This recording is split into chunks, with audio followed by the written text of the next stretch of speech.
Welcome to KL9 news.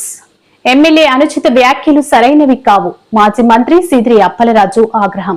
స్థానిక MLA Gouthu Sirisha అసలు MLA పదవికి పనికి రారు అని మాజీ మంత్రి అప్పలరాజు అన్నారు.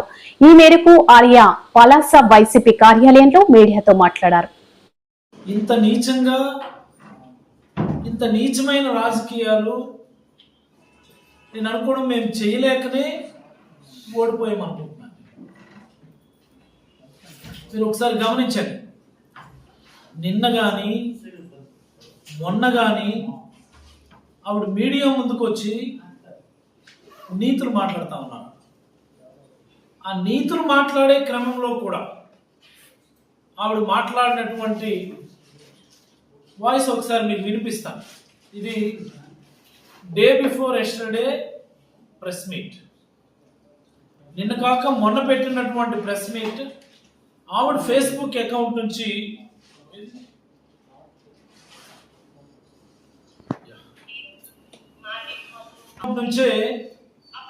తీసి ఈరోజు మీకు చూపిస్తా ఉన్నాను.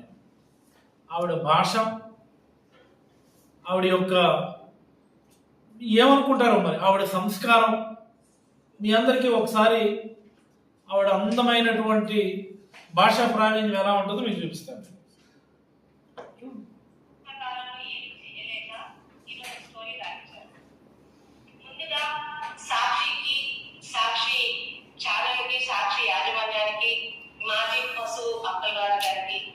మాజీ పశువు అప్పలరాజు గారికి నేను అడుగుతున్నాను,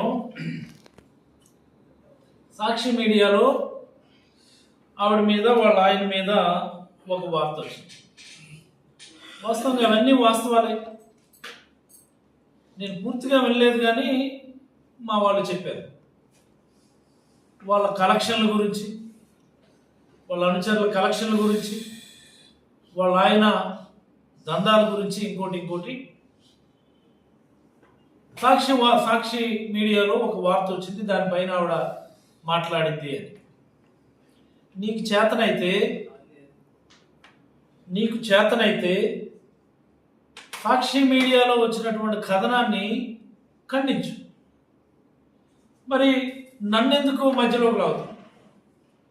మధ్యలోకి లాగడమే కాకుండా నీకున్నటువంటి ఒక దరిద్రమైనటువంటి ఒక పొగరానాలో బలుపనాలో ఇంకేమని అనాలో కానీ నీకున్నటువంటి ఒక దరిద్రమైనటువంటి ఆ బలుపు, దానిలో భాగంగా నన్ను పశువు అనడం, ఒకసారి కాదు అనేక సార్లు పశువు అనడం, సైకో అనడం, మా నాయకుడికి సైకో అనడం, ఇవన్నీ కూడా మనందరం చూసాం.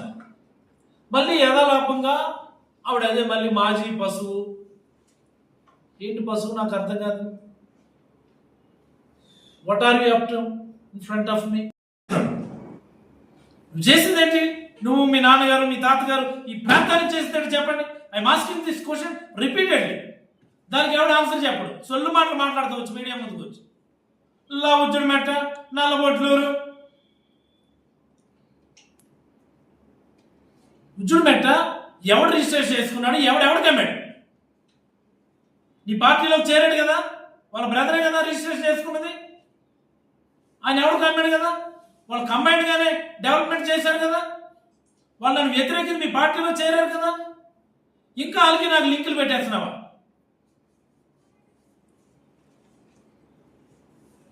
ఇప్పుడు నా పార్టీలో ఉన్నారా? లేరు కదా. మీ పార్టీలోనే ఉన్నారు కదా, చుట్టాలు బంధువులు అందరూ కూడా. చరణ్ గ్రూప్ పడికి వచ్చి తీసుకుంటారా, ఉజ్జుమేట మీదకి వెళ్దాం, తీసుకుంటారా, ఉత్తర పెద్దలందరికీ తీసుకుని వెళ్దాం. ఎవడందరూ భూములు ఎవడేం చేస్తాడో తెలుస్తుంది. కోవిడ్కి మాట్లాడు. నల్లబొట్లూరు అంట వెళ్దాం. డేట్ నువ్వు చెప్తావు, నన్ను చెప్పమంటావు. నల్లబొట్లూరులో నేను తప్పు చేశాను, తప్పు చేయలేదు, ప్రజలు వాళ్ళ అవసరాల కోసం, వాళ్ళ మంచి కోసం, ఉద్దాన ప్రజల కోసం వాళ్ళు గ్రామస్తులు డబ్బులు వేసుకుని పని చేస్తారో లేదో చెప్తారా? మనం పెట్టించాం కదా ఆ ఊర్లో గ్రామ సభ. ఇంకా సిగ్గు రాలేదా నీకు? ఇంకా నీకు సిగ్గు రాలేదా? ఆ ఊర్లో తీసుకెళ్లి ఎంఆర్ఓకి ఆర్డీఓకి అందరూ తీసుకెళ్లి గ్రామసభ పెట్టిస్తే గ్రామస్తులు ఏం చెప్పారో తెలుసు కదా నీకు. మా గ్రామస్తులు ఉద్దానికి గ్రౌండ్ కోసమని డబ్బులు వేసుకొని మేము పని చేస్తున్నాము.